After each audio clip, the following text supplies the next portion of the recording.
Hello and welcome to Bliponomics. Phil got into the wrong Uber tonight. I'm Jerry Anthony, and tonight we are talking about religion. God or gods? What is a god these days? Has your definition of God changed since the events of New Mexico? Mine has.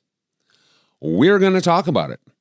Subscribe wherever you're watching, or if you want to be a part of the show, email us, bliponomics@gmail.com.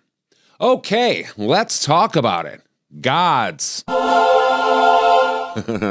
Thank you, Dimitri. 15 short years ago, the world considered Norse gods like Thor and Odin myths, stories, fables.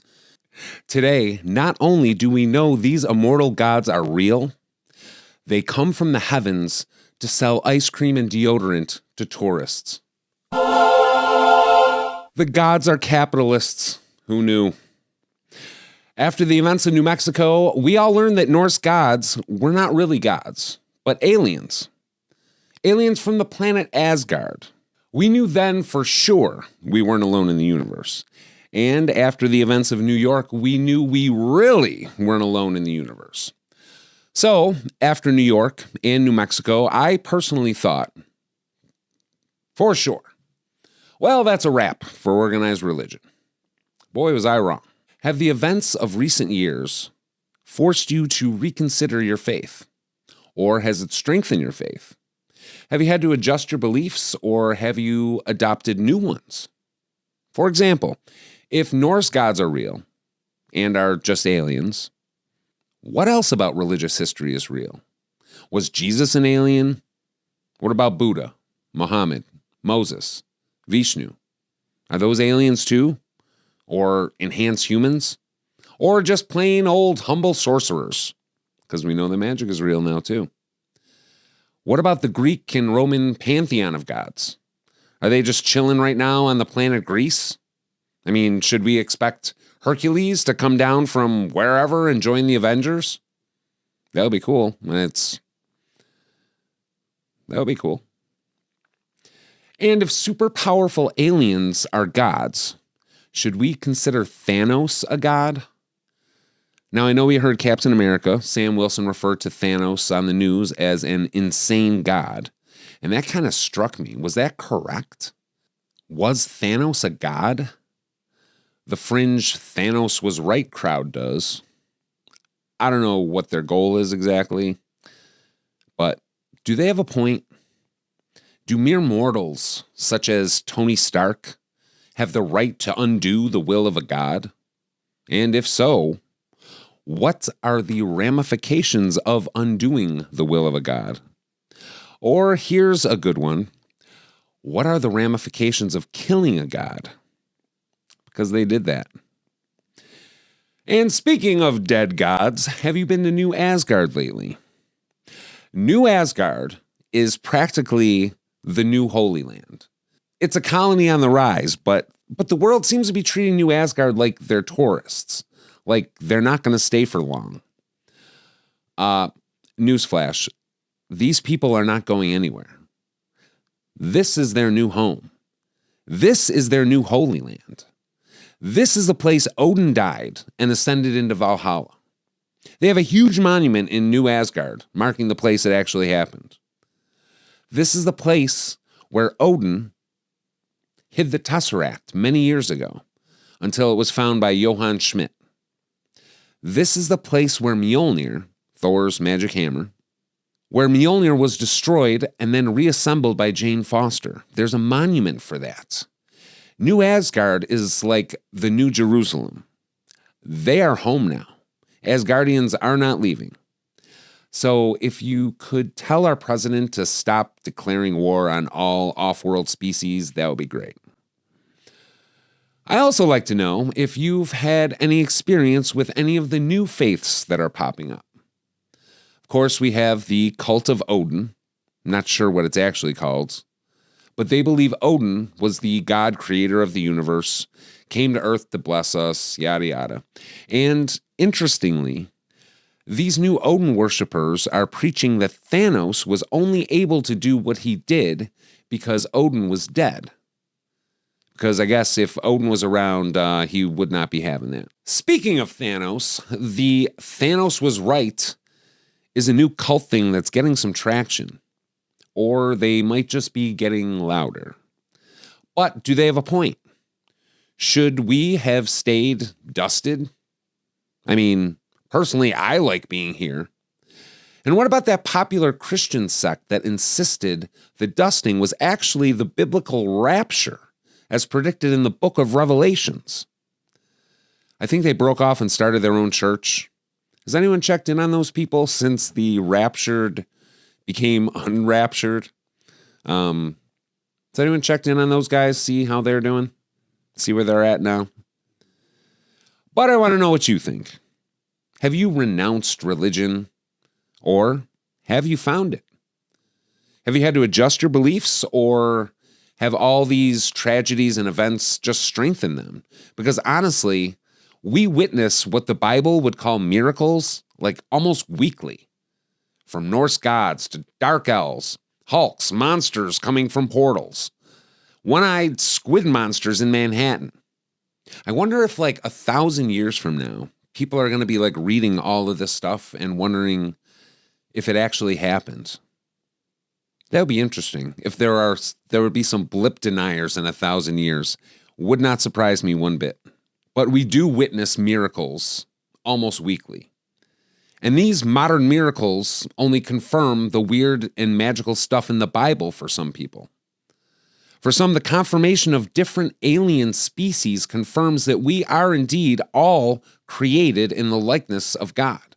After all, almost all the aliens we've encountered have 2 eyes, 2 arms, 2 legs.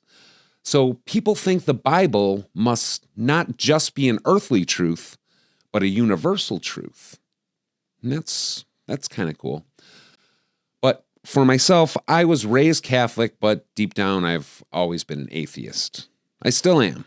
But my beliefs as an atheist has changed too. For example, I would never be afraid of witchcraft because I didn't believe in it.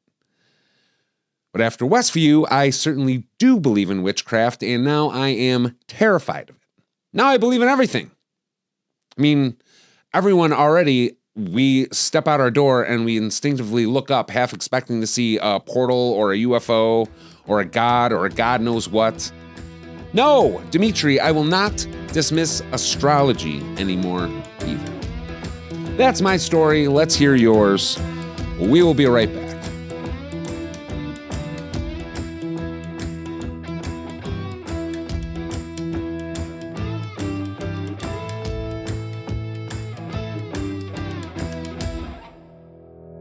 Welcome back to Bliponomics. We are going to read some emails.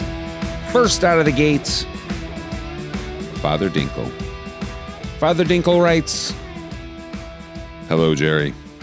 The events of the last decade, alien sorcery, the blip, have shaken my parishioners to their core. Some questioning the faith, and others feeling more devout than ever. And honestly, can I blame them? To see a literal god like Thor striding around with a magic hammer challenges even the most stalwart believer. But I remind my congregation, miracles happen in our world every day. Who's to say our God didn't create all life in the universe, including aliens and their mighty heroes? And maybe these new gods are here to show us what's possible with faith, humility, and sacrifice, as we saw with Tony Stark. Even in a world of portals and superhumans, we look for God's love in simple, quiet ways, like a kind word or an act of charity." That's beautiful, Father Dinkle. Father Dinkle continues, "So yes, I'd say faith is evolving, but the fundamentals stay the same. For all of us, though, I think the Bible has become a bit more exciting lately. It's safe to say we're all a bit more open-minded these days. Blessings, Father Dinkle." Thank you, Father Dinkle, for the email. I think you're the only one who still thinks the Bible is more exciting lately. But hey, to each their own. Thanks for the email. Thanks for listening. Our next email is from Emily. Emily writes, "Hi, Jerry. I can't believe people are still surprised by the world we live in. What do they expect? Everything going on with these gods is right out of the book of Revelations. I'm serious. Monsters falling from the sky, literal gods walking among us. This isn't random. My pastor says the blip was a version of the rapture. And all these returnees, they're a part of God's plan. Like those who didn't make the cut are getting their second chance. Wow, you got an answer for everything. Emily continues, to me, every God we see is a sign of the one true creator, working through them. So if people ask, was Thanos a god? I say no. He was just a pawn in the real plan, doing what God let him do. And the Avengers' reversal of his will, maybe that was meant to happen too. So yes, Jerry, my faith is solid. I see these events as modern-day proof that the Bible was onto something. Maybe even other religions too. Emily. Well, Emily, you have an answer for everything. That's the thing about religion. There's an excuse for everything. If something bad happens, it's God's plan. If something good happens, we're blessed because we're believers. So our next email comes from Dax, who lives in Norway, just outside of New Asgard. Hey Jerry, it's Dax here, a proud Norwegian. I grew up near Tonsberg, which is now New Asgard. People need to realize that New Asgard is more than some tourist spot. Odin thought this place was special 1,000 years ago. It's a sacred place. Odin died here. You know how many times I've had to tell Americans not to pose on his monument?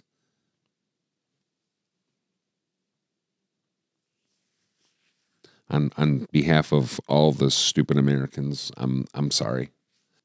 Dax continues. The Odinists, yeah, the cult of Odin, whatever you want to call it, they're big here. I don't follow it myself, but I get why people worship Odin. This is where Odin's power rested. It's powerful to feel like the old gods were alive. So I ask everyone, don't treat New Asgard like it's Disneyland. Respect the culture, learn from it, and recognize that this place has a true history, as sacred to us as any holy site on earth. Thank you for the email, Dax. There you have it. That's what I thought. Asgardians aren't going anywhere. And I say, okay, welcome. Okay, our next email. Jaya, with the subject, the universe has gotten a lot bigger, but so has my faith. Hi, Jerry, I'm Jaya. I've been thinking about a lot what it means to believe in something bigger than us now. I grew up Hindu, but I used to see all the gods and legends as stories cultural, more than spiritual. Then we found out Norse gods were real, that aliens exist, that magic exists, and now I'm seeing faith in a whole new way. I haven't given up on my beliefs. In fact, I think they've expanded. Seeing powerful beings like Thor doesn't make me doubt my own gods. It makes me think there's even more we don't understand about life, energy, and creation. If we have aliens with superpowers, who's to say that our Hindu gods aren't out there too? So yeah, my faith is still here, but it's more universal now. Guess I'm just hoping one day we find out all our gods are out there somewhere protecting us. Thank you, Jaya, for the email, and that is a nice thought. I hope the gods are out there protecting us. Our next email comes from John D. With the subject, can't deny the power anymore, but what to believe. Let me start by saying I've always been a hardcore atheist, born, raised, and still somewhat skeptical. But here's the thing, I just can't ignore what's happened in the last 10 years. The gods, the magic, the miracles, it's all visible now, tangible. People like me have had to grapple with the fact that something more powerful does exist. But here's the question. Just because Thor can conjure lightning, does that mean he's a god? Or is he just a dude with extraordinary tech? And where does that leave people like us, who don't want to worship someone just because they're powerful? Are they gods, or are they just next-level beings we'll one day understand? I know I'll never pray to Thor or any of them. But yeah, I have to admit I'm a little less certain about everything, just trying to make sense of it. All the best, John. John, we're all trying to make sense out of it. Thank you for the email. I think the same thing. I always think that magic is just science you don't understand. Well, that's all the time we have for Bliponomics tonight. Phil will be back next time. I'm Jerry Anthony. Thank you for watching. Thank you for listening. We'll see you next time.